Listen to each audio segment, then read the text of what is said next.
there's a timeless quality that Terrence talked about, and Rakeem talked about in the first Superman. There's a timeless quality to it. It still looks good. It still can reach you. This right here, like, it's very of its time. Like, it's very much like this would have killed in 1980, but in 2024, this looks ridiculous. I did not expect to get the laughs that I received. And I will be watching this again because this was hilarious. All this kneeling, man. My knees got tired. That's how much kneeling was going on.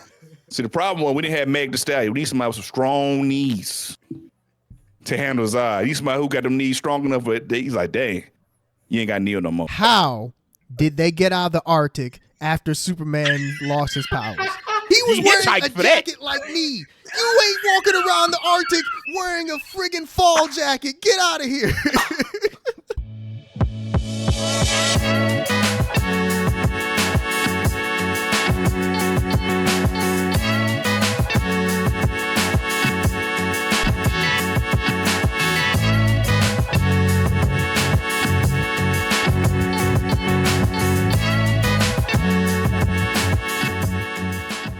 Yo, what's poppin', everybody? We back once again with the crew. It's the No Level Cap podcast. We talking about all the anime, all the gaming, all the nerd culture, none of the bullshit. Let me introduce my incredible co-host. We've got the Black Daredevil, the secret weapon of No Level Cap, Terrence Flowers. What's going on, Terrence? Hey, things are good on my end. It's been an interesting week. For one, with Tekken 8's release, I have to say this Tekken is probably like the most critically and just the most wanted Tekken probably since like 5 or like I guess I can't even say Tag 2 because Tag 2 wasn't technically like the big commercial success, but I know back in the day when Tekken 5 came out, like that one was considered a critical and a commercial success. And Tekken 6 not as much. Tekken 7 was great, but not quite like super critically acclaimed. Like this is probably the best Tekken like in a long time. So like in terms of just across the board. So I haven't picked it up myself, but I'm strongly considering just looking at, the fun that people are having. So I may scoop that up. But outside of that, one thing that I did get to do this week was I saw the second Gurren Lagann movie because they put those back into theaters this week and last week. So I saw the first one and then I saw the second one.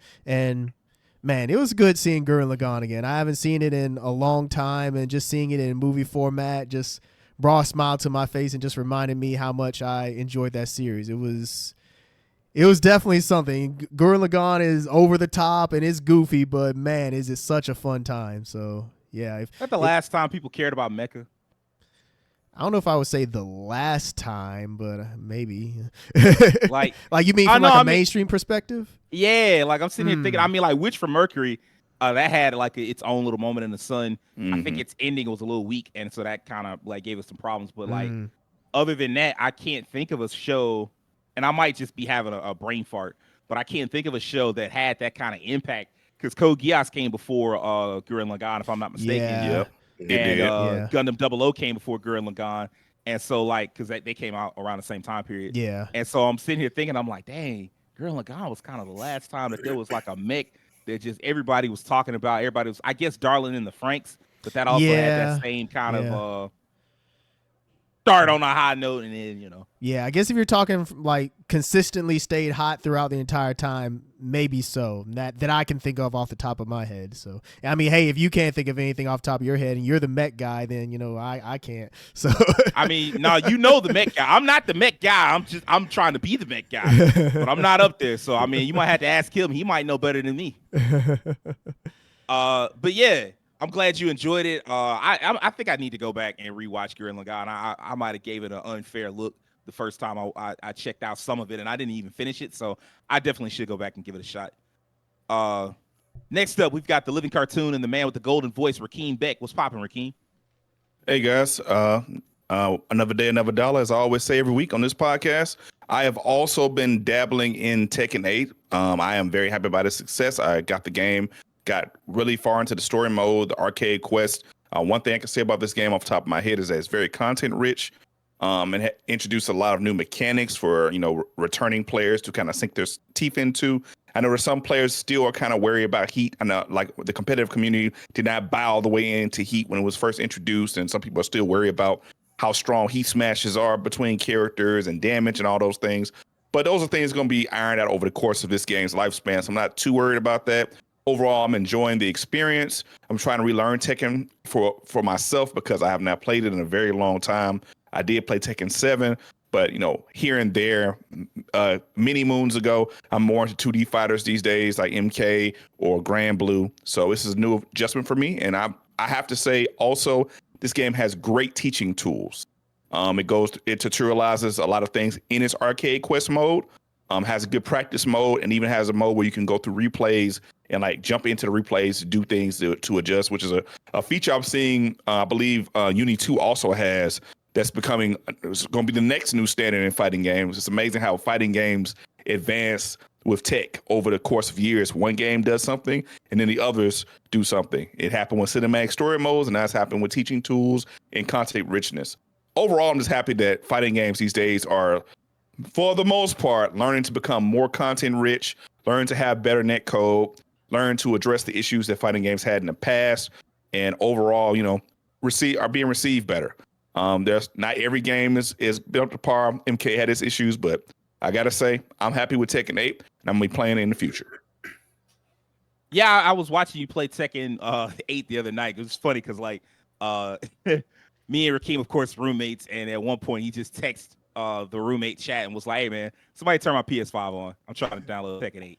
And we even had to work it out because he didn't have enough space. He's like, "Hey man, go delete this so I can have space so I can check it out." And like as soon as he got home, he was like, "Yep, time for this Tekken 8." And like that story mode is like really well done as far as like as fighting game stories go. That's like the new standard, I would say, especially in terms of like graphical quality and what they were doing. Like I was super impressed. I'm glad that somebody finally took the torch from NetherRealm. It does feel like NetherRealm's faltered just a tad. And like it's good that somebody else was like, well, I'll tell you what, we got it. And it gives it. I like seeing genres continue to grow based off of like the last guy did this, and that was the standard, and now I'm gonna set a new standard. And we need more of that in every genre. I think RPGs have been lacking in that for a little while. Now you've got Baldur's Gate for isometric games, but like I'm the over-the-shoulder third-person type stuff. We need to see the next evolution of that. I feel like everybody's still stuck in that Witcher 3 mindset. Hopefully, we get a game in the near future that's like, hey, Witcher 3 was cool. We're doing this, and this is gonna make you not forget about Witcher 3, but recognize that that's the past. This is the present. So I'm glad that Tekken has something like that. Yeah. What's up? I just on a side note, speaking of like games innovating, I feel like JRPGs are next up because there's so many coming out, and one of these is probably going to do something that's like going to be a new standard. Like I feel like even Infinite Wealth improving its combat a great bit is a huge improvement, in the content richness of its gameplay will be a new standard in JRPGs coming forward too.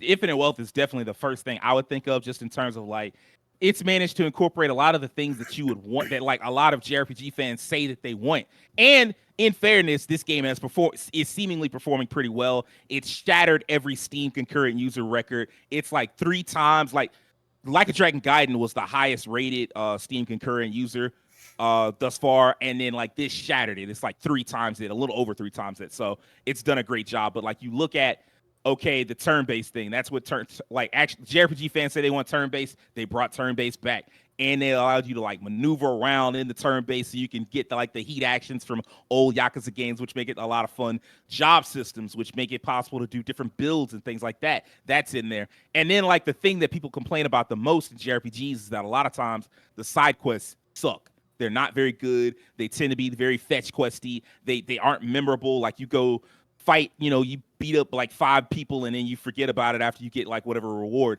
But like, I mean, Keem's been playing Yakuza Like a Dragon. Those cutscenes, those quests are not forgettable. Like you remember them long afterwards. Like even Devin, who's not playing it right now, but he was like watching one of the quests and he was like telling me about a quest that he saw and he was in tears. He was like, hey man, that quest was funny as fuck. And like, that's the kind of stuff that you would want to see from JRPGs, like all of them going forward. And I hope we do get a lot more of that. And of course, speaking of Devin, we got One Punch Man, the master combos, Devin Butts. How you doing, bro? Pretty good, man. It feels good to spend $40 less on a game and also have 40 more gigabytes available. As opposed to other games, which was 115 gigabytes of straight hot garbage that I spent $110 on. So that feels good to actually buy a good fighting game. One of the big three, Tekken 8. It's a pretty good game. I haven't played like a lot of online or anything. Just been in training mode, trying to get some content out. But like I said, the game is pretty solid. It's visual treat. It feels great. The game is intuitive, just smooth as butter. Just so I can't wait to just continue playing, man. As soon as the podcast is over, I'm finishing up on the editing a combo video. Aside from that, I've been trying to finish some other games from last year. Just finished RE4 not too long ago, and I just started Cocoon, and man, that game is a game. I ain't gonna lie. If they had a one like game of the year, y'all know how hard I was on Sea of Stars. If they had a one, I wouldn't even been mad. I'm not gonna lie. Like what I've experienced so far, I'm like, that's one of the most unique games I've ever played. Like I don't think I have ever played anything like Cocoon. So I think its praise of what it got last year, it's well deserved. So I'm enjoying that right now, playing that. Also downloaded Solar Ash, another game I want to play from last year, didn't get to try it out. So I'm gonna try that out after I finish Cocoon. So yeah, man, just trying to beat a few other games from last year that I wanted to get to that didn't get to. So Soul Ash is not from last year. Okay. I was Shola about to ask. I was That like, game was wait, no, old. 'cause Solar Ash is like the game from like the Hyperlight Breaker people or Hyperlight Mhm. Heart Drifter, Machine. and they're working Heart on Machine. Hyperlight Breaker for this year, right? Wait, Yeah. it must have just released on Game Pass this year or something. Possibly. That could be it. I think Solar Ash came Right. out in 2022 or 2021. Something Okay. like that. 2022 or 2021. Probably early. Maybe I saw it wrong. I thought they normally put the year that it actually like released on there, but maybe I looked at it 2021. wrong. 2021. Okay. December 2nd, 2021. Okay, well And maybe then I looked. it came to Xbox September 14th, so maybe it's like a new Game Pass edition. Okay, so I guess they put the well. I still want to play the game. It's still one I missed even that long ago, so I'll probably be playing that afterwards. But yeah, Cocoon right now is that's been quite the treat. So what's up? It's always good to see people give like indie games a chance, and I mean like Annapurna Interactive is big for an indie studio, but it's more like triple I if that's possibly a thing. So it's just good to see people give like other games that aren't like, hey, you got the new, we put all the budget behind it, we got T-Pain playing it, even though like Yakuza like isn't a AAA game, but still like in that vein of like we've got so much marketing money, we could just give marketing money away, as opposed to like indie games which have to like, hey man, it's just a good ass game, you gotta try it and it's got to get out through good word of mouth. And so I'm glad you're enjoying it. Of course, I am Sage Ashford, the man who won't shut up. If you didn't know, No Level Cap goes live every Monday morning. We're on YouTube for video fans, but if you prefer the audio version, we're live on Spotify as well. This week, we wanted to get back to the movie reviews. So, of course, last month, we did the OG superhero film, 1978 Superman. So, of course, we had to follow it up with Superman 2. If you don't know, like, just get some basic info out of the way. Written by Mario Puzo, who also worked on The Godfather, David Newman and his wife Leslie. And it's directed by Richard Lester, which is important because, am I lying? Am I wrong about that? Nope. I you're not thought I wrong. was mistaken. No, I had to look because I was like, because the original director from the first film was Richard Donner. I was like, two Richards? But I mean, Richard Donner does the original film. He was going to do this film. He had some disagreements with the studio, and it led to him losing his position on the role as director. And so Richard Lester stepped in to work on it. There is a Donner cut floating around, but I don't think any of us watched it. I think we all watched the classic theatrical cut, which is fine. The film, of course, Superman 2, just a little bit more base info. It released in June 9th, 1981. It cost about $54 million to make, and they made about $190 million off of it. So it's already like the franchise is low-key kind of falling off, because like the OG film cost $55 million and got a return of $300 million, which is like the kind of return you looking for, where it's like, hey man, this is a block. We spent this and we made 6 times our money. That's what you're looking for. So, but I do want to ask y'all, like, what did y'all think of the film? This is quite the experience, I thought. Terrence, what did you think of the film, man? So it'll be very interesting because I know in the past when we've said quite an experience has either been good or bad. So it'll be interesting to see what you all have to say. But yeah, anyway. So I guess I'll say that this film, it isn't as good as the first one, in my opinion. I think the first one is better constructed. Like overall, the script is better. The way the characters are done, like in terms of giving like everybody given like their appropriate characterization. Like there's good characterization in this movie, but I like the way they was done more in the first one. But yeah, I just think overall this film is weaker. It's not a bad film, but you could kind of tell, like what you were talking about, Sage, that you could tell that since they had so many production issues, probably why it's the way that it is. And I would be very interested in seeing the Donner cut just to see what his vision was like as opposed to what we got with Lester doing the film. I'm Because told it's like there are some big differences, but like some of it is just like they just didn't have the footage. yeah, And so they're doing things like taking test footage from like auditions and shit. And Oh, I'm like, wow. I'm sure that makes a different film, but like Oh, I yeah, don't know if that definitely. makes a good film. So I'd have to see it. oh, okay, well, yeah, that would definitely be an experience if you got like audition stuff in there. That's something. But anyway, I'll go ahead and get into my pros and cons for the movie. I'll say first off, I think the cast, they still do a great job with their characters in terms of like the acting for everyone. Of course, Christopher Reeve is still great as Clark/Superman. He brings over his thing from the first movie in terms of treating Clark and Superman differently, and actually does a really good job of blending them together as you get further along into the film, and when pretty much the cat's out of the bag and he has to, when Lois knows the secret. So yeah, he's just a really good Superman. I really enjoy his performance. Margot Kidder, like, she's great as Lois, although I'll say that Lois's character in this movie, she makes some very questionable decisions. Like I honestly feel like she's kind of low key dumb in this movie. Boy, But that's an understatement. it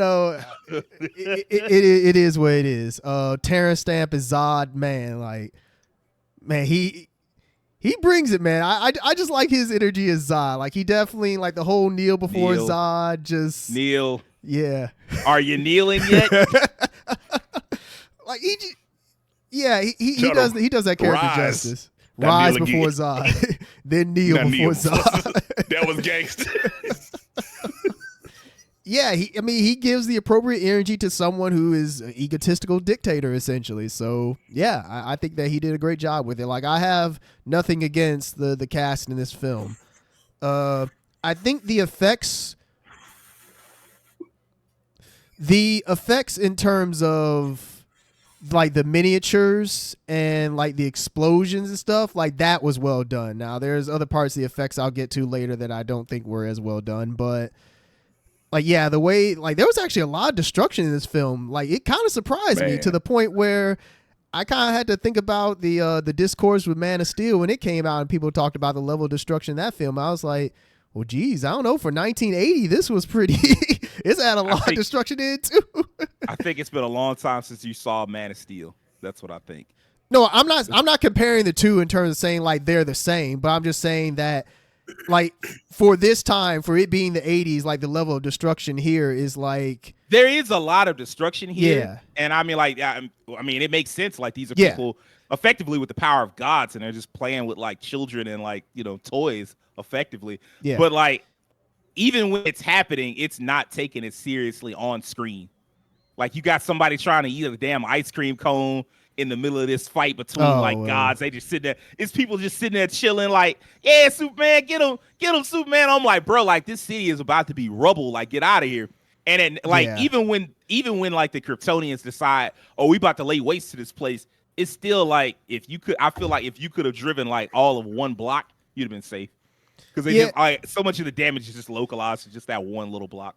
yeah, like, in that regard, like, yeah, I mean, you are right. They don't take the damage as seriously, but I guess what I'm ultimately doing is just kind of like comparing the two in regards to like both Superman movies having kind of like that level of, like, just having that type of destruction in it. Like, I'm definitely not comparing in regards to like Man of Steel's destruction. That's a whole other level. But for I think you do 1980, need there's it, a though, lot right? going on here. I think you need it though, right? Like, because you have these guys that have that Yeah. level of power, and that's the only way you could accurately portray it. Yeah, I guess what I'm getting at is I'm surprised at how much was done for the film. Like, you see, what I'm getting at is like you have like cars flipping, and a lot of that stuff is more than likely like miniatures, which I always find that kind of stuff cool because it's like one of those film tricks where you're not meant to like like when you see it, you don't automatically go like, oh, that's a miniature, unless it's just like poorly done. A lot of times it's done to a point where it isn't intended to stand out at all. So just having like that level of stuff where like cars are flipping, exploding. Like there was one scene where I know Zod and his crew are pretty much like eye zapping all the cars, and you're just seeing multiple explosions. It's just, yeah, there was just a lot of effect stuff going on. Yeah, and I thought that it was well done. You know, putting aside, yeah, the people being in those scenes and the way that they were acting, it's very dumb. Like the fact that they watched Superman get thrown into this truck and they're like, yeah, you ain't, so we gonna go get him ourselves. It's like, did you all not just see what happened? You think that you're gonna take on these people? Oh, okay. You put hands on Superman, you put hands on all of us. That happened twice in the movie. Like I said, there's a lot of decisions that aren't very good decisions. I'll put it that way.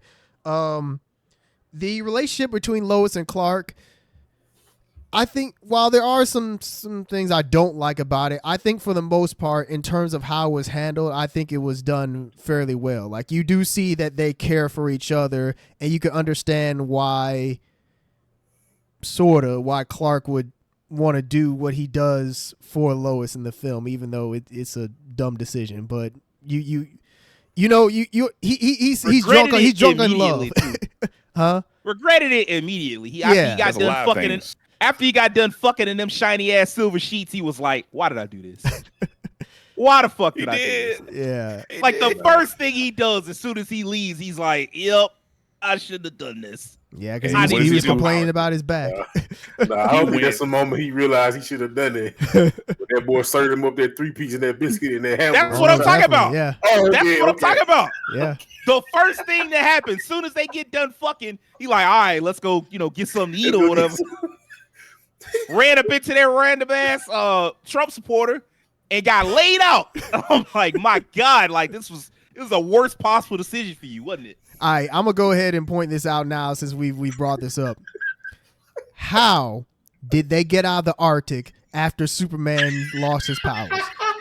That is what I called bullshit on that so hard. Like they just showed up just driving down the road. I'm like, how the fuck did you all get out of the Arctic with no powers to fly, no clothing on to protect yourself from the winter?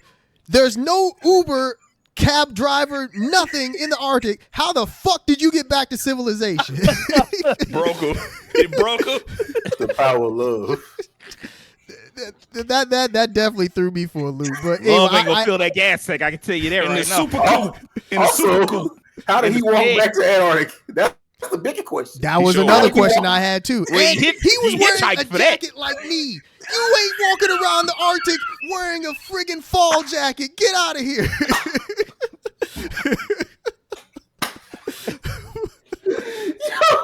But anyway, we're getting off track. I'm getting off track. No, we're on the right track, man. We exactly where we need to be. He wasn't on the right track. He still ended up there though. He got there somehow. I guess you could just walk to the Arctic and in his world, I guess. But they don't know how cold the Arctic is. Right? Just like, and then he walked back. And even that's literally. So I'm sure that's in the script. Then he walked back. Oh, he got his powers back when he went, didn't he? He flew back. Oh, you talking about when he walked back? Yeah, he walked back and to get his powers back. Oh, you talking about after he? Yeah. Afterward he flew, but in terms of like how he got to and from the Arctic is like, I guess the Arctic is just the easiest place to get to, the North Pole. I mean, apparently it was people just driving around that bitch. Like, where you going? Freaking Lexus Technomancer. How did Technomancer's hilarious. Miss Teschmacher. How did they get there? On the snow. They just went north. And then like a snow sled. Yeah. He said, go north. He just kept saying go north. That's exactly what happened. Go north, young woman. That was it. And all this seemed to happen in like a week. Boy, the time span was I don't know what they was doing. Yeah. I'm sure it was a week because I'm sure he was laying pipe for a little while before he was by. Let's go get something to eat. This is the first time he ever had sex because, I mean, you can't have sex as a Superman. So, yeah. Or at least I guess he couldn't because he made such a big deal out of getting rid of his powers. And I guess lastly, I'll say definitely for its time, the way they use the powers and like the fights. I mean, this is before we got choreographed fights in superhero movies, so because this was loose as hell, but for its time, it worked. Look, I'll put it this: there were definitely some scenes where there was one scene where like the way Superman kicked Zod, I was like, that looked awful. That looked awful. But hey, at one point they drilled beneath the earth, and all you heard was cartoon sound effects. Yeah, I do. Bam, pop, boom, boom, boom, boom, boom. I was what y'all doing down there? I don't want What's to know. going on? But What would you give it, bro?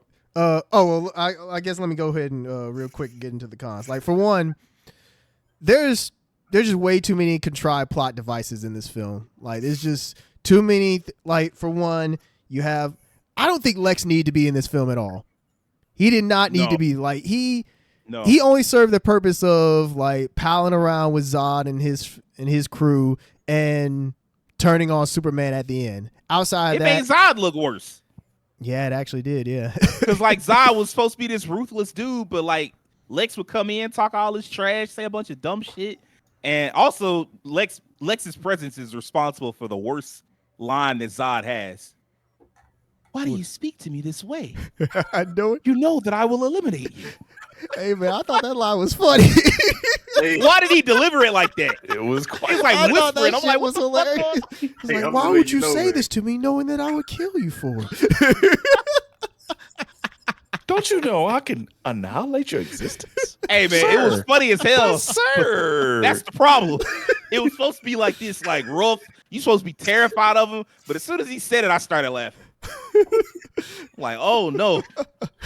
But yeah, I do agree with you. Lex has no business being in this film. Yeah, and then just the way Superman loses his powers just to 15 minutes later get them right back, and then that be a way to take away the villain's powers. It's just like, nah, that just some Saturday morning cartoon shit. Yeah, it really is. And then they just fall down a hole, and I guess that's it for them, huh?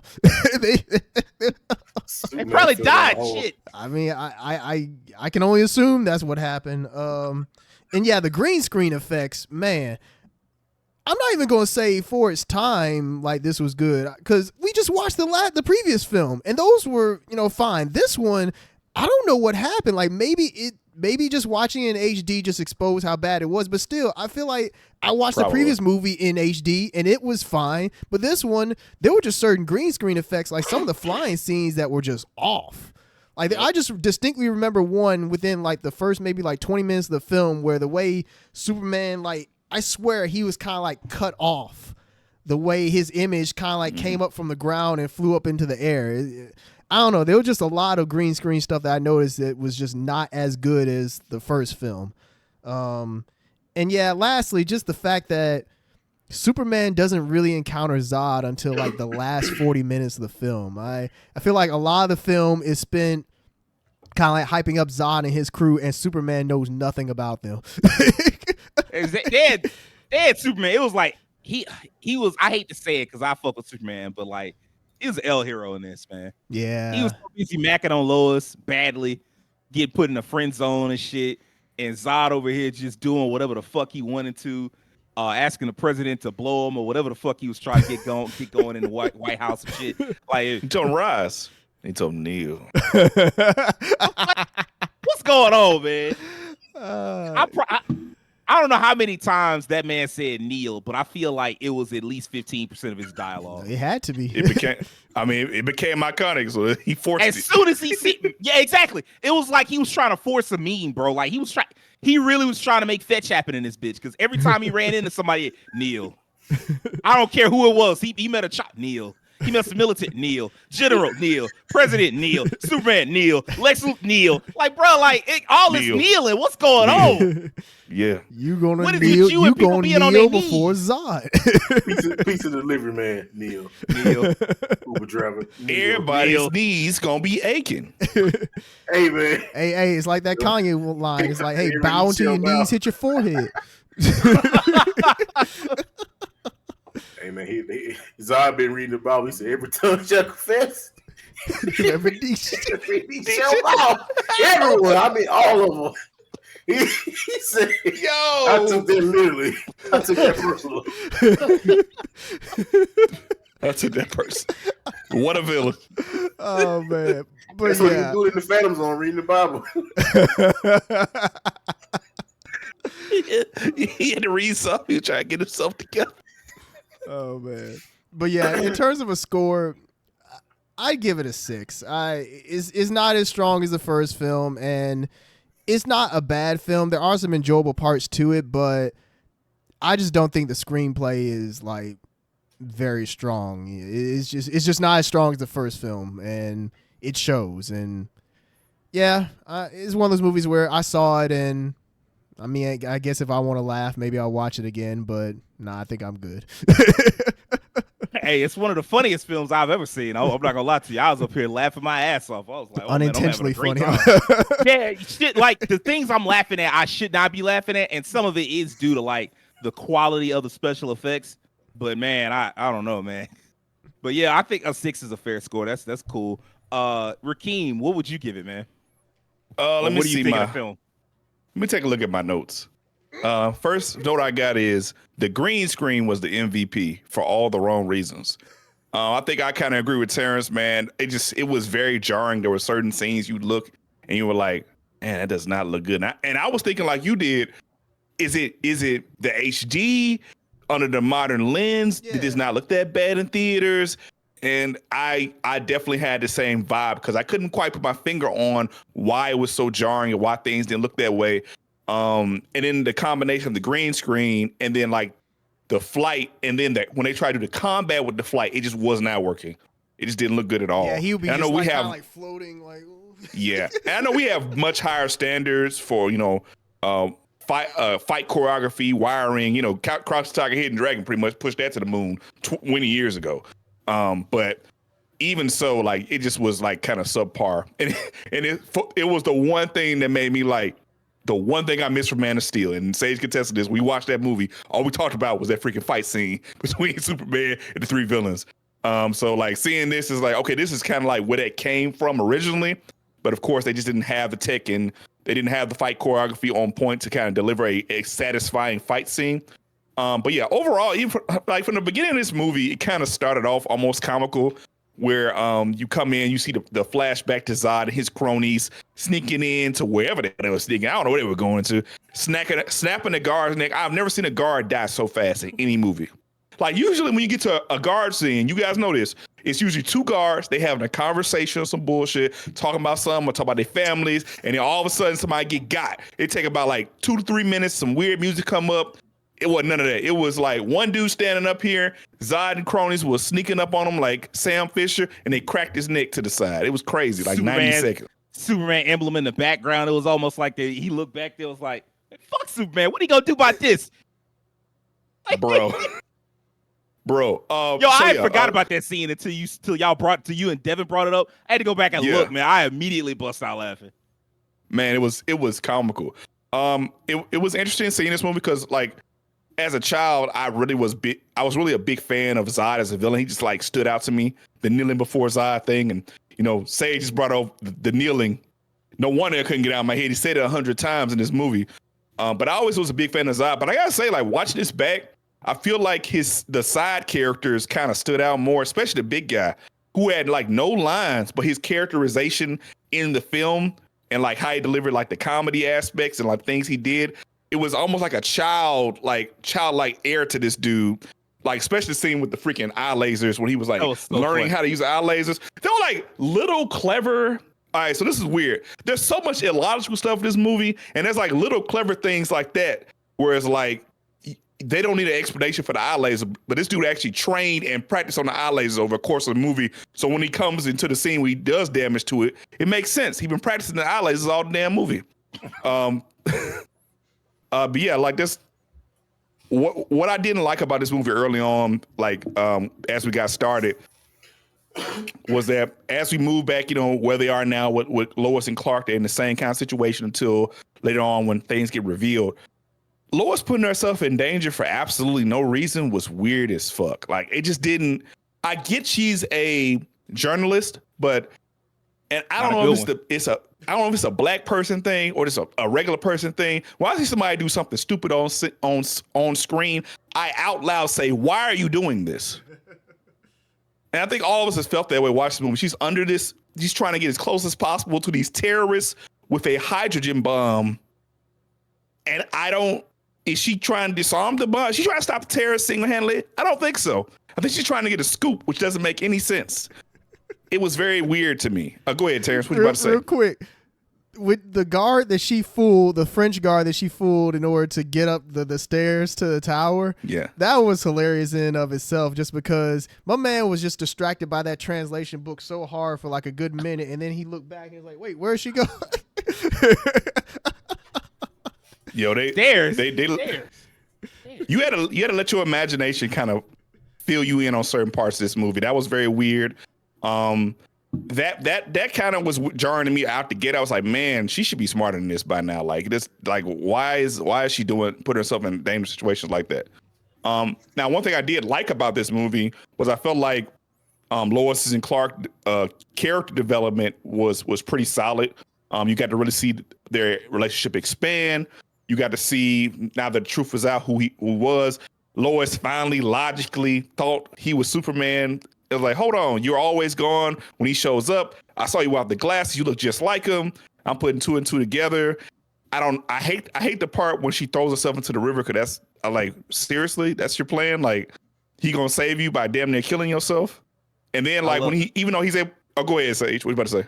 I was just gonna say that, basically what you said. I love that he was like, this is not enough for me to give up my secret identity. Sure wasn't. I'm gonna get you out of this without putting on a superhero costume. I'm just like, look, you But better I'll catch get that rid of branch. my powers for you, though. I won't save you, but I'll get rid of my powers for you. Well, I mean, he didn't know that she was in love with him. Like, and then once they confessed, he was like, all right, well, now I gotta see. And I mean, like, you see, he consulted his parents, and his parents were like, well, if you've fallen in love with an Earth woman, you've got to live like them. Which I don't know about all of that, but I mean, that's what they told him, and I guess he listened. Yeah.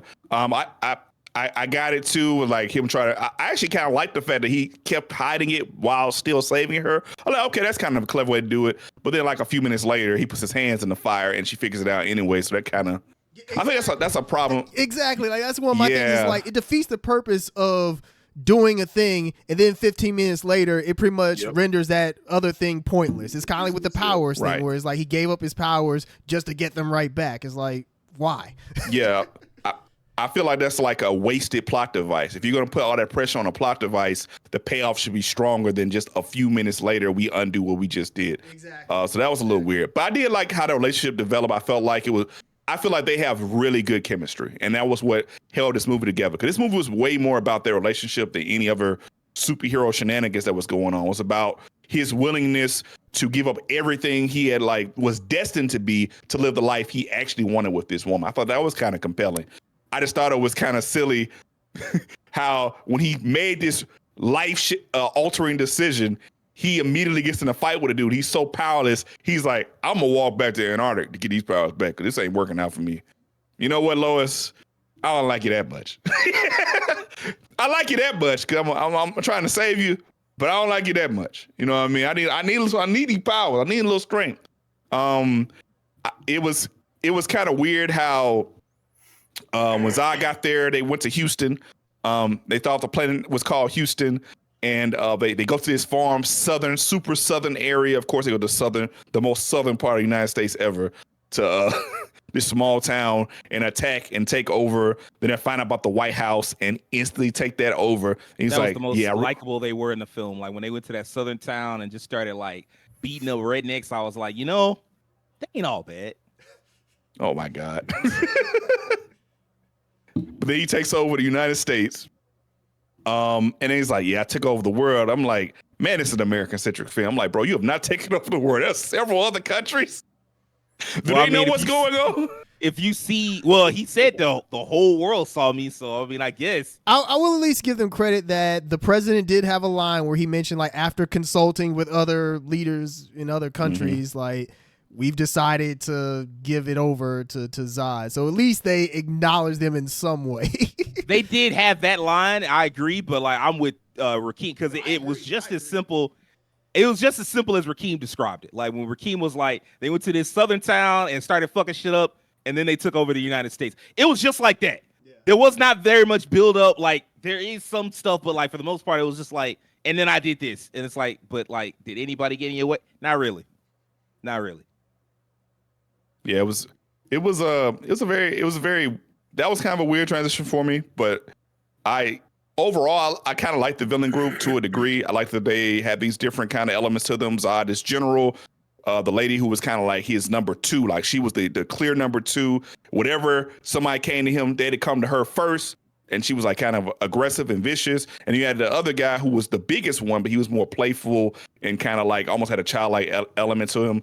But at that scene in the White House where the dude comes up to kneel and the president like, he's not the president. I'm the president. All right, well, you rise and you kneel. All this kneeling, man. My knees got tired. That's how much kneeling was going. See, the problem was we didn't have Meg Thee Stallion. We need somebody with some strong knees to handle Zod. He's somebody who got them knees strong enough, but he's like, dang, you ain't got kneel no more. Put the weight of the world on the knees. Yeah. Bronze kneecap. Bronze kneecap. Hey. Don't make me use this. Oh my God. What's the other thing about it? Okay, so another thing, like you guys said, Lex Luthor's purpose in this film was kind of low. Even his side characters just didn't have that much into him. This Tex Mocker was barely in the film. The other dude whose name escapes me now. Otis. He did have a funny moment of him like they tried to escape, but he was too much weight. So they told him to completely screwed him. They screwed him and just kidded him. Like, really? He waved goodbye. Right, screwed him. Lex being the impetus of their undoing also was kind of hilarious because Superman knew how much of a backstabber he was. He told him the plan. He knew he was going to double cross him, and they worked in reverse. But it still was weird. I don't know. The build up for those villains was like so imposing because, like, man, this is three people who are as strong as Superman, and they got rid of him. Once they figured out the power, then they got rid of him in like 30 seconds. It was so fast. It's like what Terrence said. Like the Superman Zod stuff is not very like. There's not a lot of it in the film. Zod basically does. Zod and his group do whatever they want for a long time, and then Superman shows up, fights it for a little bit, and then after that he's like, "All right, I got a solution," and then that's we're gonna wrap this on up. Oh yeah. Also, shout out to that random thing, the S he threw on a dude that turned to like this rap, and then the y'all remember he hit him with the fruit. He hit him with the fruit. It was on Family Guy, wasn't it? Thank you. I was just about to say. I was like, y'all remember when that was on Family Guy? Just randomly, just it was. That was on Family Guy and Nostalgia Crick. I remember making fun of that. Oh my God, that was so stupid. Oh, and okay, the last final thing I say. I think my favorite scene in the movie has to be when the citizens. So there's this big climactic fight where Superman fights the trio for the first time and kind of loses, and he gets out of there. And the crowd's like, they beat up Superman. We can handle him. And then all three of those dudes just blow.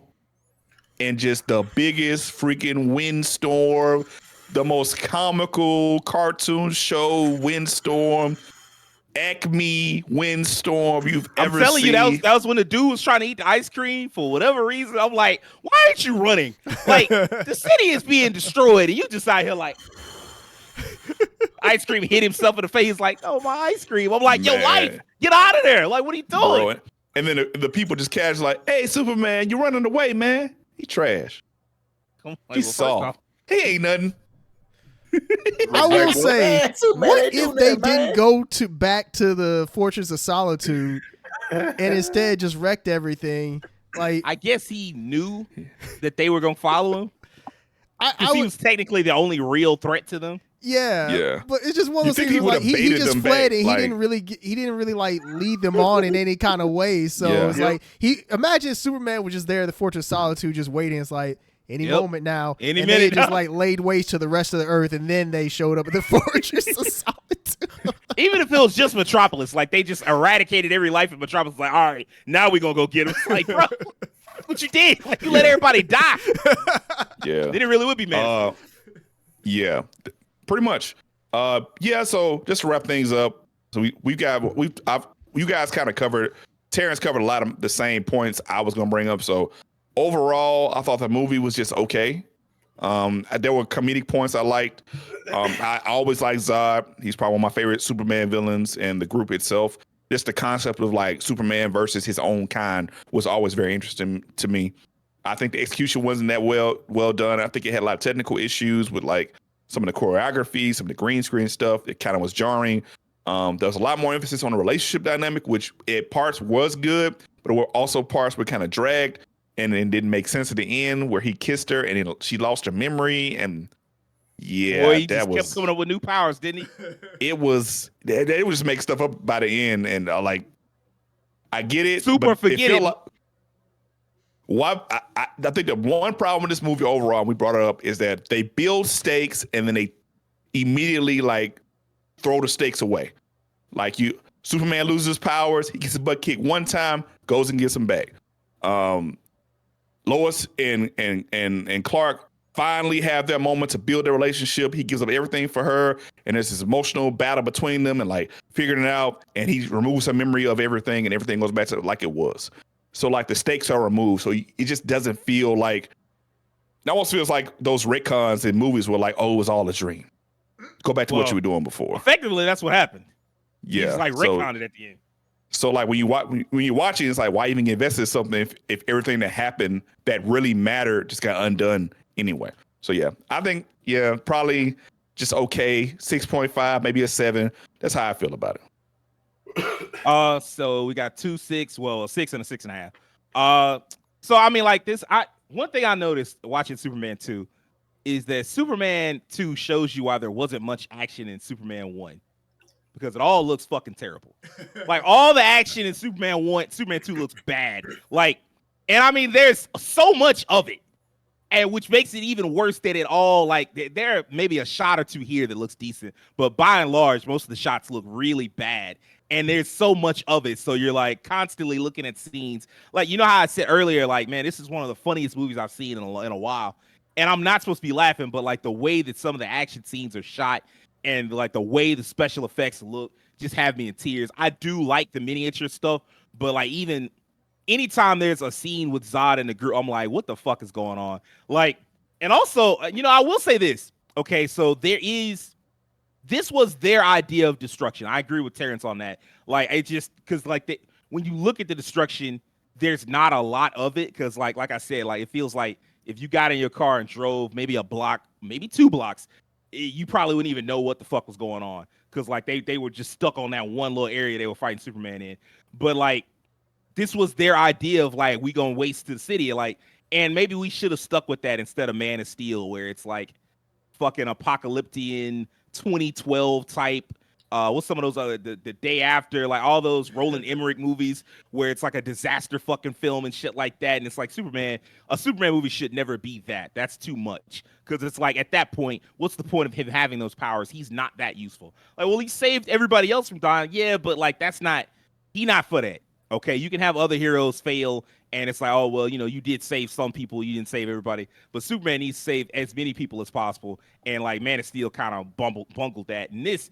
I mean, like the villains really, they didn't kill a lot of people, even though it felt like they was killing all the time. Because like the first thing they do when you see them, they show up at that astronaut area and they murdered all of them. Oh, those guys died.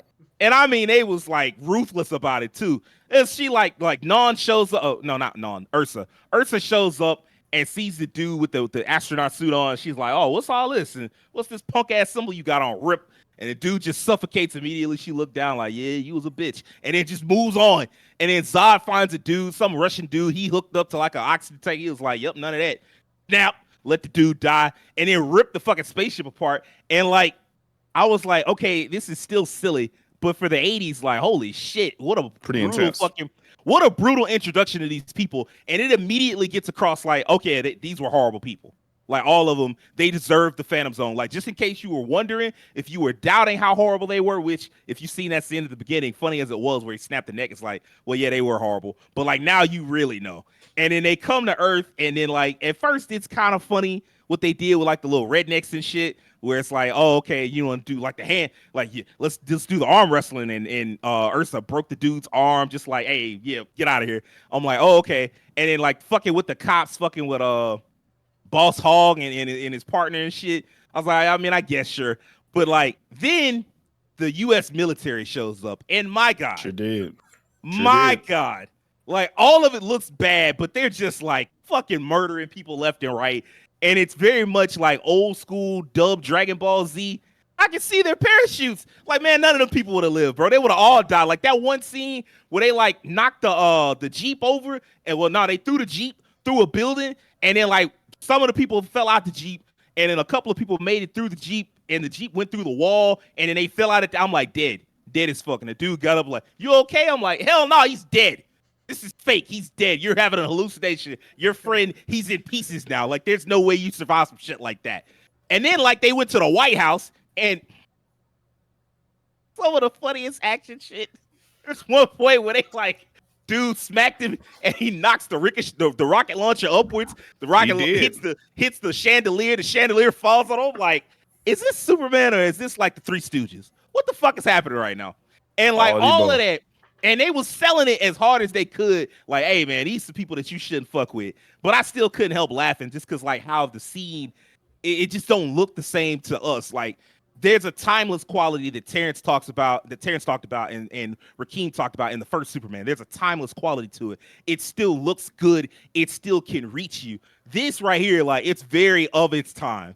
Like, it's very much like this would have killed in 1980, but in 2024, this looks ridiculous.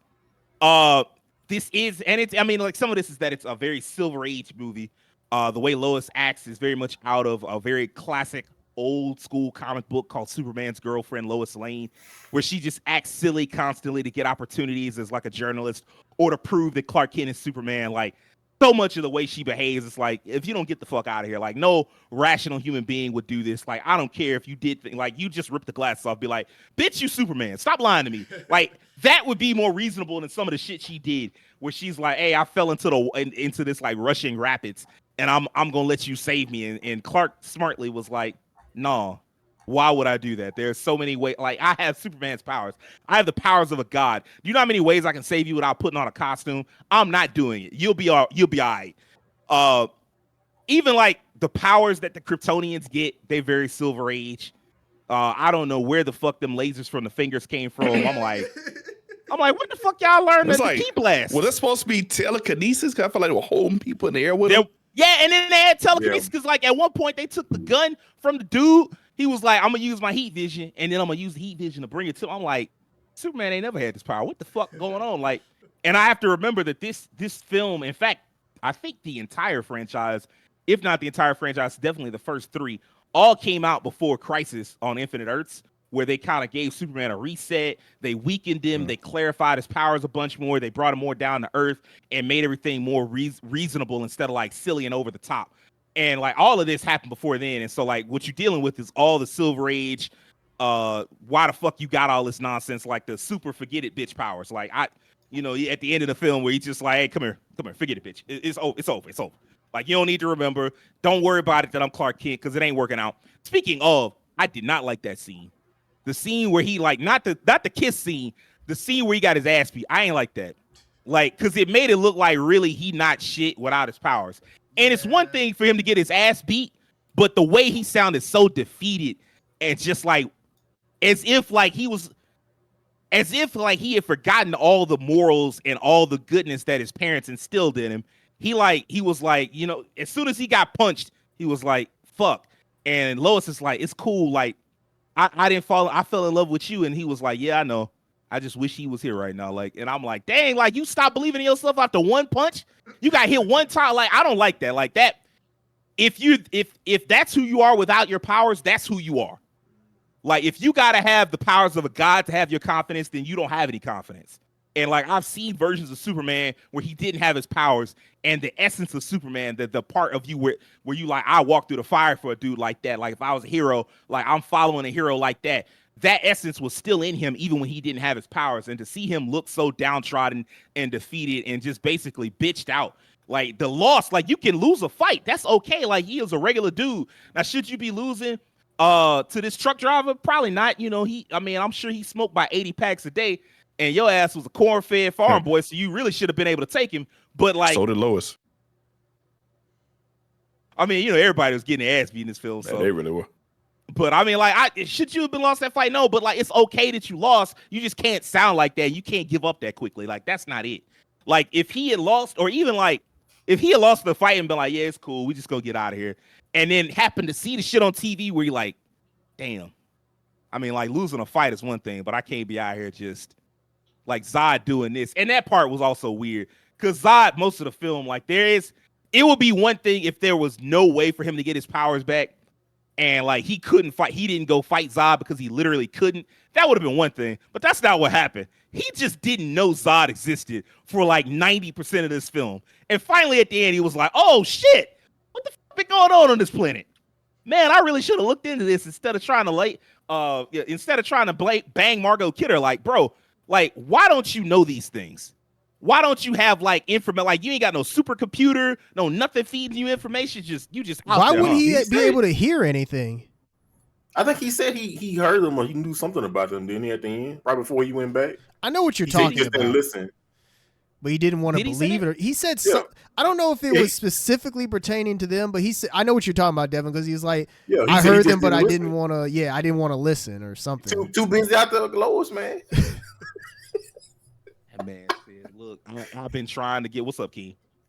I'm about to say that even ties into the very last scene where he has the American. Oh my God, it's an American movie. He had an American flag flying through the sky.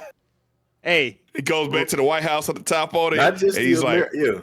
I was sorry, gonna say, Mr. not just President. the top of the White House. Yes. He said, sorry, Mr. President. I was gone for a week. I'll never let that happen again. Don't lay a pipe.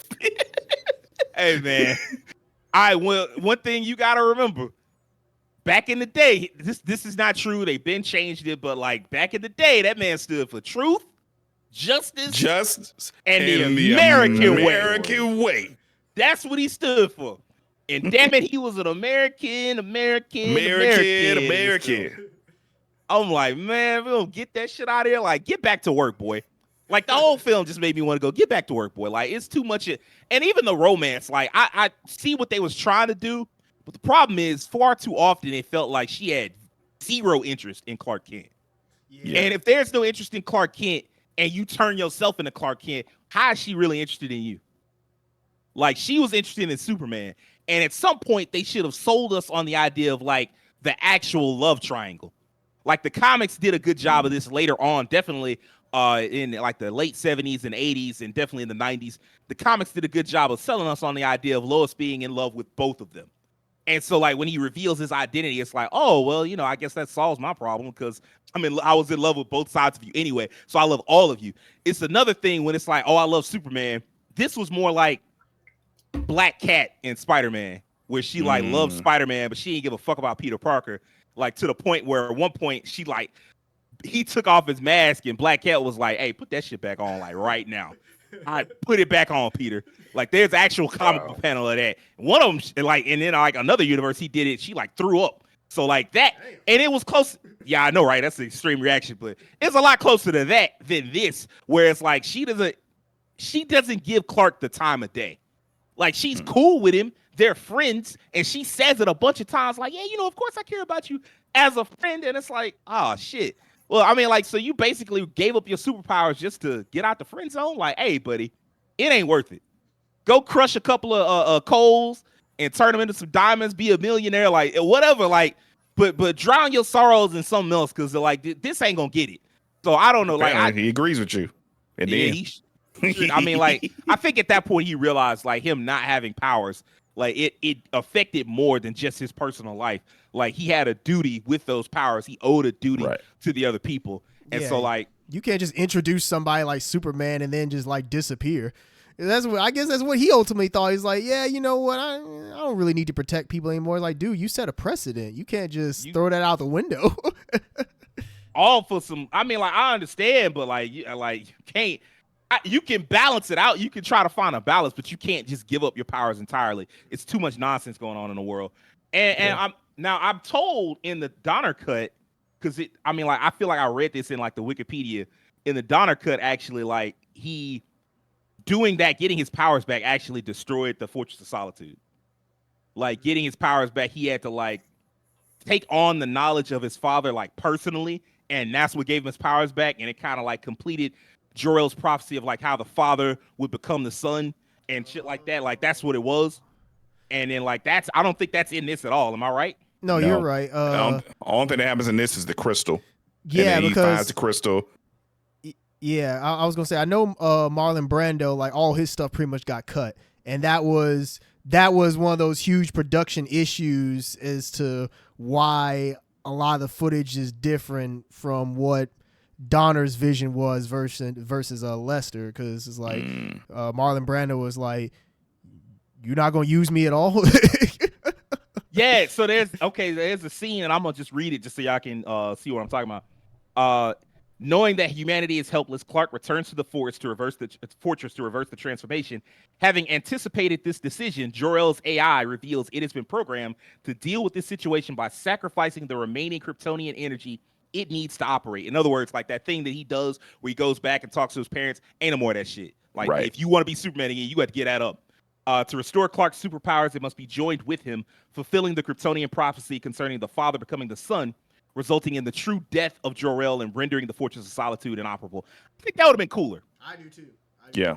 Like, because he just got his powers back and he was like, yep, I got him back and we're going to move on. Instead of it being like a sacrifice that he had to give up something and be like, well, I mean, like because like he gave up Lois, but like, nah, you got to give up more than that. Because in the first place, you should have never gave up your powers. Like and now you see that you shouldn't have. And so like, that's got to come with something. And so I like that. I guess the Donner kill was like, oh yeah, we gonna make you give up something like that. That dad that you've been looking up to ain't no more of that. Like you gonna have to be a man and stand tall on your own. I like that. In all though, I'm gonna give this movie a 6. I'm kind of with Terrence. This movie, it's very funny, but it's funny for the wrong reasons. Like I was laughing at the film, not with the film. And there's some very puzzling choices, really throughout the film. So I mean, I just can't give it no higher than that. Devin, what'd you think of it, man? Man, this is the exact opposite for me, man. It's the best comedy of 2024, man. So far, Yes, man, Rob. it's the best comedy of 2024. Although I will say, I don't know what possessed them to do this. Of all the scenes, like the beginning was interesting because they did like almost like a montage of the last movie, which I feel was like a little unnecessary. It's almost like I almost felt like I was ready for somebody to say, "Last time on Superman." I kind of agree, but I think maybe because like it was 1980s, like or 81. I get 80 for other countries, 81 for us. I guess because you didn't have like home video in the same way, you had So to like like a catch the reminder, audience kinda. up to an extent, even though the movie was just a year prior. Yeah. But out of all the scenes they chose to show again at the beginning, why did you have to show Clark's meat out again? Yeah, we could have just foregone that. I wondered one. that too. Could we all the scenes like all right, I didn't need to see that. You know what's funny? I actually didn't know that because I like was looking away. I was like, oh, it's recap. I've seen all of this, so I was doing something else in the background, and of course that had to be the scene. First thing they did was It was. GT Goku credit scene. That's what they did. First thing they did. I was like, all right. Anyway, this movie, man, it started out hot for me, man. My boy, old boy Zod and Beto snuck up on their stormtrooper and was like, "Hey, man." It's like he's about to whisper something. Like he's about to go tell him something. He got to whisper something, man. No, I'm gonna kill him. Like, what is this? Like, it was so odd. Like, so I do agree with you all that there's some things with this movie, like effects and stuff, look weird. And I think it was mainly because you go from Superman, the first movie, which is the only person that's an alien, is Superman. So now you got 3 people. Now you got to do that 3 more times with 3 other people. And he's supposed to be fighting against these people. So that's like, okay, with the technology they had at the time, it's like, okay, it was already enough to do it just with Superman, these effects and stuff flying. Now we got 3 more people, and they're doing extra stuff. Like, they're doing that, and they're doing all of that. So it's a lot extra. So I think that was they just kind of bit off more than they could chew, I feel like, with just the effects and stuff. Some of the stuff was pretty bad, like the green screen, and it's more obvious when you watch it at a higher fidelity, like resolution. There were certain scenes that were decent with the flying, but for a lot of them, they were kind of odd. The scene where Superman has to go to save Lois with the terrorists, he like runs out and takes his shirt open. Then all of a sudden, he just like flies and it just like disappears. I'm like, wait, what? Like I said, very Silver Age. So, His clothes Man, vanished. man, I tell you, man, I ain't gonna lie, man. Zod, him and Beto and Zanya, boy, they Who and who? yeah, the Bojack's people. Oh, Him, Zanya and Beto. Hey, man. They I were, mean, low key, that might be where they got it from. Bojack, that might be where they got it from. It might be based off Zod, Ursa, and Non. because Beto he got the beard, he big old brooding dude. Man, I don't even know where to start, man. Lois is like my favorite and worst part of the movie. Favorite and least favorite part of the movie. Man, she had one of the best scenes at the beginning. I like, if I was Superman, I'd be rethinking this. This woman, she ain't stable. He's like, oh, just the scene that got me, man. She's underneath this tram, right? First off, like, why? Just why? You are a reporter. You work at the Daily Planet, and you out here like Solid Snake underneath this elevator. Go ahead, say. I just want to point out, and you can keep going after this.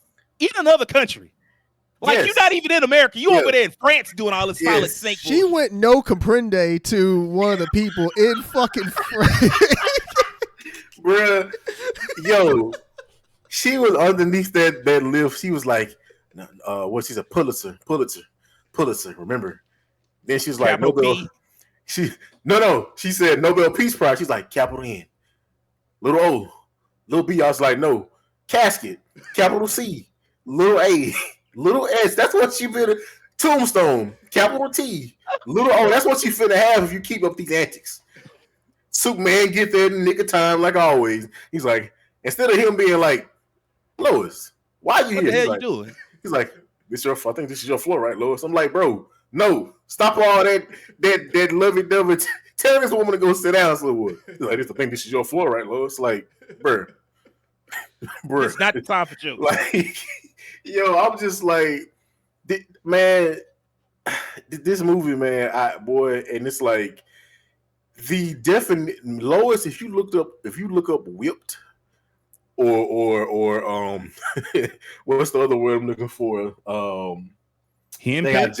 just lost it earlier. Whipped and Doesn't start with sprung. S. Oh, never mind. Sprung. If you look up the word sprung in Okay. Webster's Oh, dictionary, the other S word. Okay.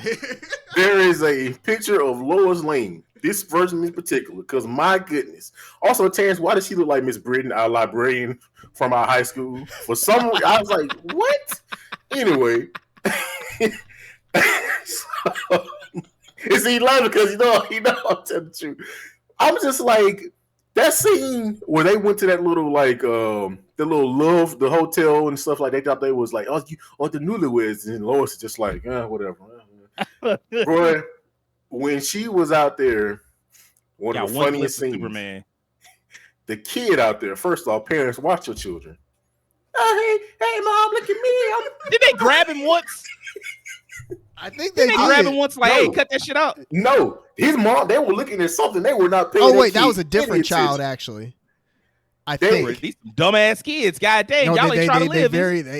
At that point when dude was doing that stuff, I was like, you know what? Yes. This is Yes. natural selection. You deserve to go. I mean, Kid the or kids, not. they weren't even looking at this kid. He just falls out. I'm like, the effects on that was so hilarious. Because I think at one point it turns to a rat, like a doll or something. I'm like, that's not even an actual person right there. That's like a doll that's just like that dropped off something. Bruh, the fact when he fell off, then when Superman got him, he wasn't even wet. I'm like, how is he not wet? He literally fell off. Heat vision. No, I was like, he was falling so fast, he was drying at the same time, so the water didn't affect him from the waterfall. And then with Superman, yo, that scene was hilarious, man. Lois just sprung his over, and she's like, I can't talk. Clark was like, hey, let's have a good time. I mean, we out here. She's like, what a waste of a trip. I mean, what a waste of a room. This is just, I mean, what's this? Like, well, I'm here with this. Oh my gosh. This is like, I mean, you know, Niagara's Falls, that's cool, but I mean, it's Superman. I mean, this is just kind of cold after you meet Superman. I'm like, my gosh, like Lois, please. It's just like, and then she's like, oh, you're Superman. Oh, I know how to get you to really show you Superman. Like, that's like, Superman, are you, Clark, come on, my guy. It's so many other women. You just like, this woman's willing to kill herself. You know what? That's one thing that is missing from this film. Like, Lois is not strong enough as a character, like written strong enough for you to see, like, why is Clark so in love with her? Yeah, it's more like they went off the idea of, well, you know, he's in love with her from the comics, and so we're just gonna take that and take advantage of it. It's like, hey man, that ain't gonna get it. Yeah, there's no I mean, this is literally just infatuation. I don't think that this is just from what they're portraying in this movie is just infatuation. She's infatuated with Superman and he's infatuated with Lois. And it's wild, like you talked about the dichotomy of how she treats him. And I thought the same thing. She's like, "Oh, you're Superman." It's just like everything changed. It was just like this, the Steve and Laura thing. And then when he lost his powers again, I was thinking, so wait, shouldn't you fall out of love with him because you like Superman? Well, the thing about that is, wasn't that long. He got his powers back pretty quickly. I know, but it's like, you know, arguably, he kind of knew.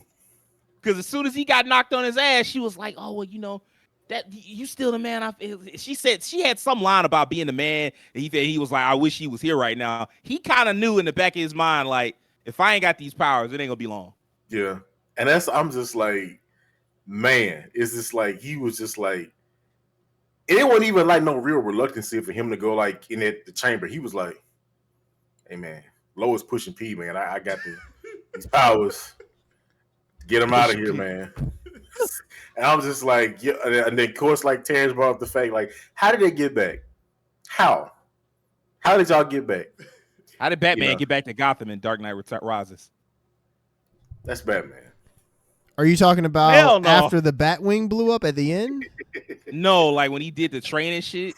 Oh, he was no, like, that was a question a lot of people had too. Like, how the hell you get back to Gotham? He knew a dude. He knew a guy. He knew a guy who spoke Spanish and got him off the island, man. How'd you get? Not only how'd you get back to Gotham so fast? How'd you get back to Gotham and then they placed you so perfectly on the ice that you didn't break out there while waiting for everybody else to show up?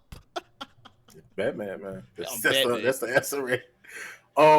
This movie has so many scenes that I was laughing. I'm actually might watch this again. Like those laughs were really good, man. Hey, I'll tell you a scene and a special effects moment that was godlike. When the military folks showed up with that flamethrower. Oh yeah, boy, that flame was so fake. Ass. Yeah, that shit looked ass. So you can blow on it and it can turn around and blow it up, man. That's one of the scenes, man.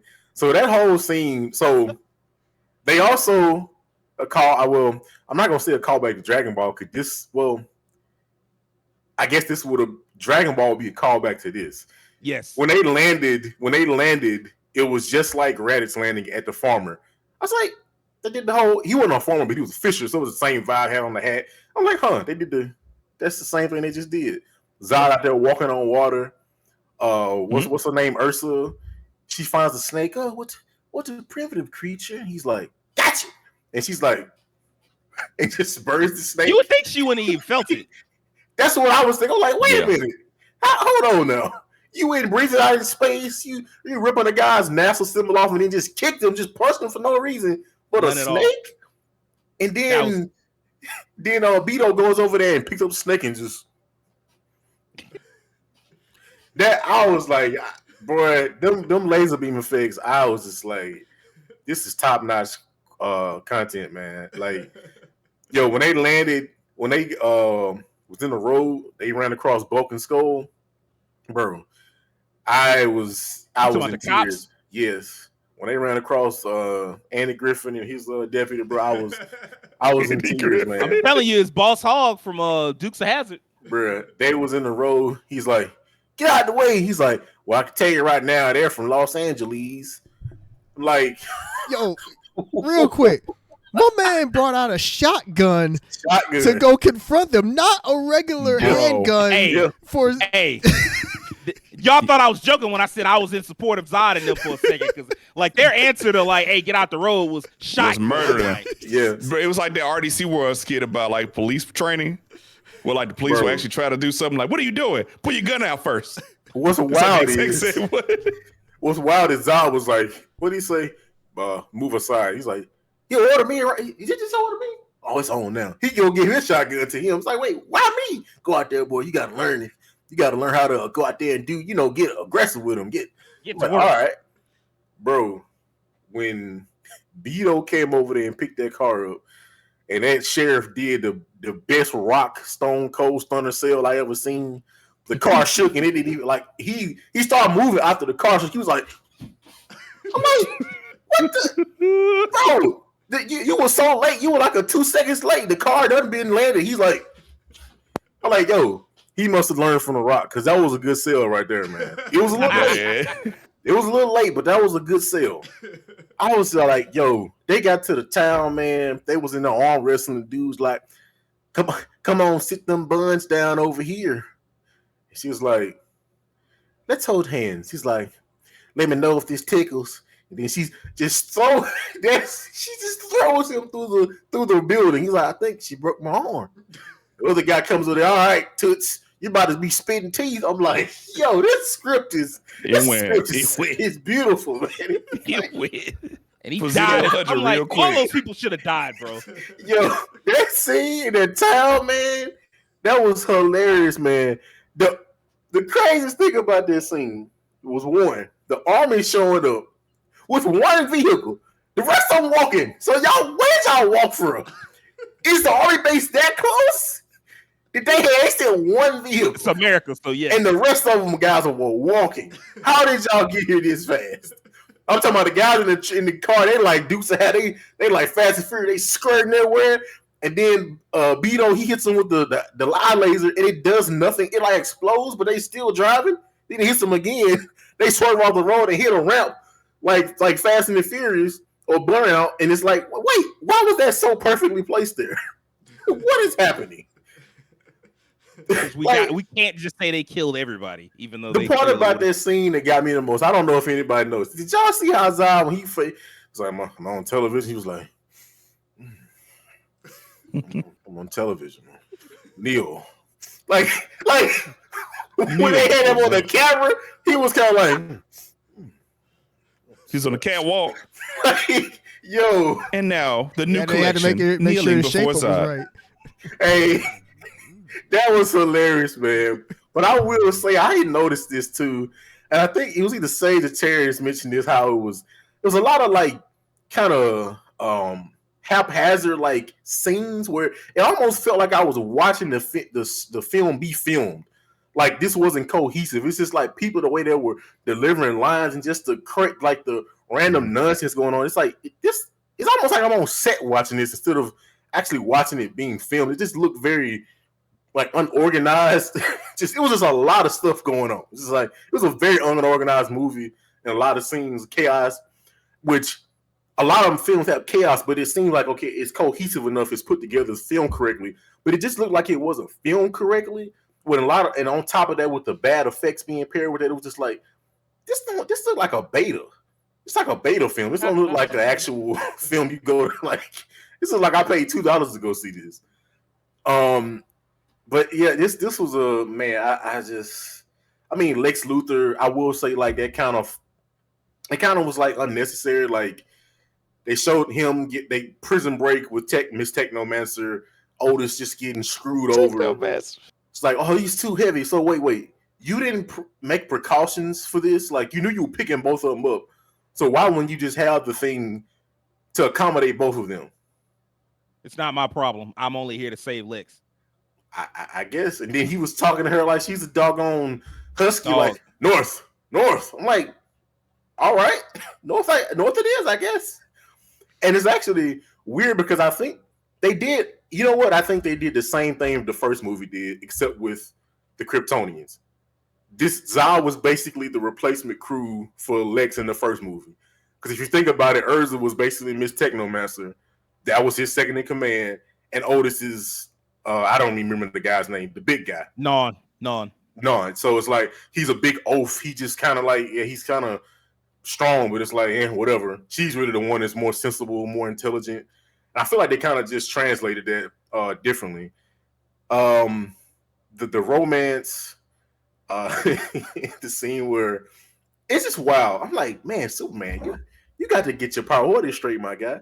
As soon as Lois found out he was Superman, he's like, yeah, I'm Superman. It's like, she's like, well, I need to know. He's like, no, I want you to know everything.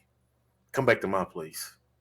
They go back to his place and then got candlelight dinner. I'm like, where you get all this stuff from? He pouring up Cabassier and Grey Goose, and they sipping the drinks, and Lois is like, how about I sip into something more comfortable? And Superman, Clark's face is like, I thought you'd never say that. I've been waiting on you to say that. It's like I'm giving on my powers right now. And then he was like, powers, who needs those? I got all nobody needs powers. But boy, oh boy, the reality come quick. Because when he went to get that hamburger, boy. Hey man, Trucker Joe was waiting on him. He's like, hey man, I smoke 10 packs a day and I've been driving trucks for 20 years, man. You ain't got nothing on me. You ain't a Kryptonian no more, my guy. You a regular man. Again, he was raised on a farm. He should have gained some type of muscle mass, strength, just the ability to fight, all of that. But he folded like he was like the guy he was pretending to be all this time. I'm like, what the hell happened here? Remember, Sage, what did you say? He was raised on a farm by two very meek kind of people. They weren't that meek. People. They weren't no fighters either. And what was he doing at school? He was getting bullied. He never really learned to fight from nobody. He was getting bullied. He just had them powers. He lost them. He got a taste of reality. When he got pushed, he was working on a farm. You gained some strength, but that don't mean you know how to fight, though. That's two different things. Yeah, but he folded like he just didn't know how to. Not only did he not know how to fight, he didn't know how to do anything. Like he didn't know how to defend himself. He didn't know how to take a punch. He didn't know how to take no pain. It was like, okay, I just don't know how to do none of this shit. Without my powers, I'm just Joe Schmo, less than Joe Schmo. Yeah, I mean, but that's it though. If you have those powers, you never have to learn to do those things. If I'm bulletproof, I don't have to learn how to take a punch. I'm gonna put it to you this way: like the modern Superman is of a size where you wouldn't even try to fight him in the first place.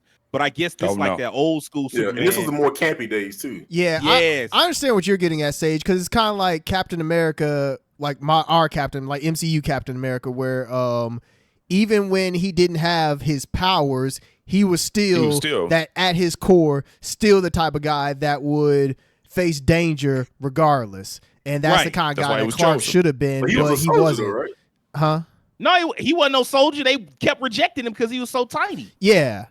Well, but he would always like defend people regardless. Because there was that scene where he was willing to jump on a bomb? Yeah, the grenade for a person. And that was before he had the powers. And well, actually, I think that was the moment when the scientists knew that he was the one, right? That was the nigga that he was. Yeah, exactly. But I mean, I understand. Like Clark still had a little bit of, I'm gonna be the nice guy. I'm gonna be like defend the people and shit. But he just lost faith in himself so quick. I'm like, God dang. Yeah, bro. Yeah. I know what you're getting at in terms of like the powers. They didn't develop Clark enough to the point where it's like he felt like he like really stood up on his own outside the Superman persona. So I understand what you're getting at. Yeah, I'll say the difference between those two is like if Steve Rogers wanted to go to the army, that's a certain type of person. Like they already got like a patriotic, dutiful like sense of self. So them people are more likely to feel like that. Clark, that was never Clark. He was born into this. He wasn't like, hey man, I want to go out there and save people and protect. He was like, I was born an alien and sent to Earth. And when he lost some powers, Trucker Joe was like, I got something for you, boy. And I'm gonna take you, or try to take you, woman. Keep America great. He got his revenge though, because I was like, dang, Clark, you really felt that one. You really felt that one. I really hated it. I hated that he spun the block. I loved it. You spun the block over this? I loved it. Like, why not call the police or something? Police? I'm Superman. I don't need the police. Yeah, that's the problem. You Superman, like you can't be doing stuff like this. Like you looking like that's beneath you. I do what I want. I'm Superman. Yeah, that's the problem. He was acting like Injustice Superman and not real Superman. Well, I guess what I'm getting at is like the actual like restaurant staff is like, why would you call the cops on this guy? Like, why you just let him do whatever? Hey, apparently that man paid really good. He eat there every day. Yeah, he must know. regular. He probably know the cops. Also, low key, that felt like like that when I saw that scene. Like it reminded me of Man of Steel because there was something like that in Man of Steel. And in Man of Steel, he still had his. He was Superman, so I mean, like but like dude tried to bully him or whatever. And he like totaled the guy's truck and shit. It's like, God damn, yeah, man. he like turned it upside down or something. Yeah, yep.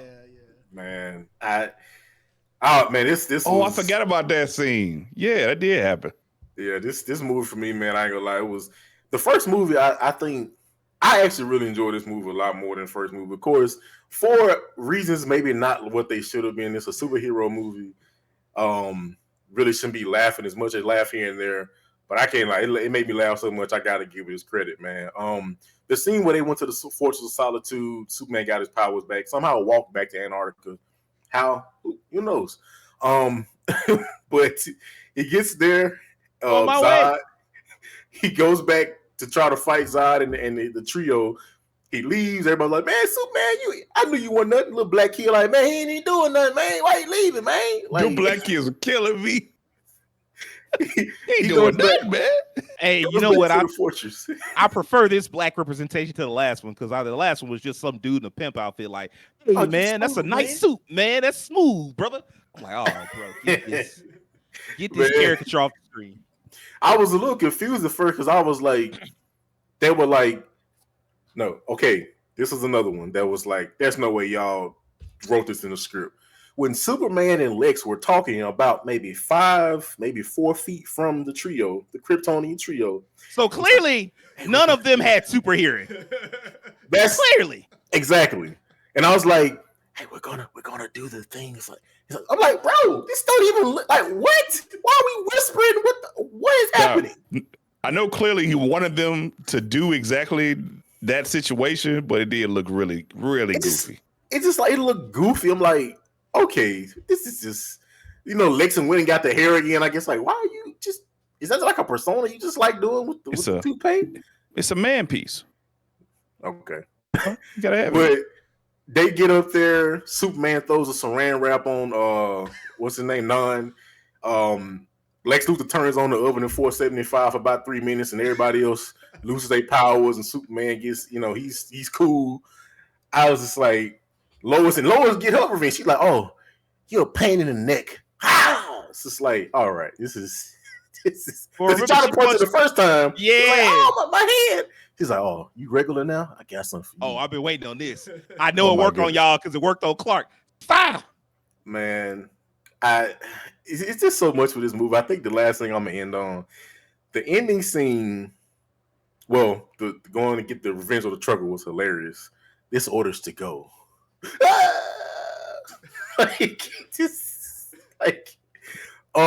When Lois is like, she's distraught, she's spilling her heart out to Clark. Oh, Clark, I'm so jealous of the rest of the world. That's when them forget it bitch powers came in. I'm so give it up. Understand? Don't say that to me, Clark. Just tell me you love me. I mean, I didn't care about you until I realized you were Superman anyway. But this is forget it, man. And I didn't realize that's what happened. I thought she was just like so like in awe that he kissed her. No, like I guess so. She lost her memory. That's why she was all daisy. If you watch Superman 3, she has no knowledge, no memory that he was okay. Superman. So so I don't know if they see now. That's the part that kind of because I feel like maybe some audio or something could have been there because I just thought she was just like, oh my god, he kissed me. But I did not realize she lost her memory. A subtle sound effect there that when she's kind of like this, there's some sound effect that kind of plays that it's not the most there's a throwaway line of dialogue at the end where she's like, hey, what's been going on in the world? And it's like, all right, we can do better than this. But that was their way of implying. And she goes back to like, hey, can you give me a burger? He's like, yep, I got you. Also, actually, I was gonna give this a 10, but I'm gonna give it a 9 because that freaking sound that freaking Non kept making. Why did he sound like the Loch Ness monster? It made no sense. I'm so confused on that. When the sewer the man covers were popping up, I'm like, is there a monster somewhere that they brought? Like what? It's just him. I'm like, why did you sound like that? That annoyed me so much. Like, what? You can talk like a person. Stop this. Stop it, please. So that was my one. I'm like, what? I'm like, who is that? What is that? I'm like, oh, there's a monster they summoned or something. No, just him. Like, man, if you don't get out of here with your Nappa looking self, going over there and stand by Vegeta and shut up. But anyway, man, I'm gonna give it a 9 just because of the laugh. I did not expect to get the laughs that I received. And I will be watching this again because this was hilarious. Like, I get it, I understand. It's a Superman movie, but hey, I liked it, man. Hey man, maybe you should go ahead and watch Superman 3 with Richard Pryor then. No, they. Might have to, man. I heard that movie was legitimately bad. Like this one. No, this one, is pretty much when it starts to fall. Yeah. People have always been kind of iffy on this one. 3 and 4, people say are like legit terrible. No, Quest for Peace, like Superman 4, that movie is legitimately ass. I mean, it killed the franchise. So Yeah. in fact, how much did Superman 4 make? Before we go, I want to check that out because it couldn't have made that much money, and I think that's what really killed it in the end. Superman 4, Quest for Peace, cost them $17 million and made, dear God, $36 million. I'm pretty sure they were spending quite a bit of money on marketing on top of that. Yeah, I was going to say, yeah. So they probably just made their budget back. Barely. Yeah, barely. It was time for it to go. Yeah, that's why there's no Superman 5. That's why they almost had Nicolas Cage fight a giant mechanical spider. That's why they almost had that. Man, thank God. On the other Earths have to deal with that, not this Earth. Superman scratching at the door. Oh my God. Okay, I think that's gonna be it for us this week. I hope y'all had a good time. We'll see you guys next week. We hope y'all have an excellent week, and peace. For truth, justice, and the American way.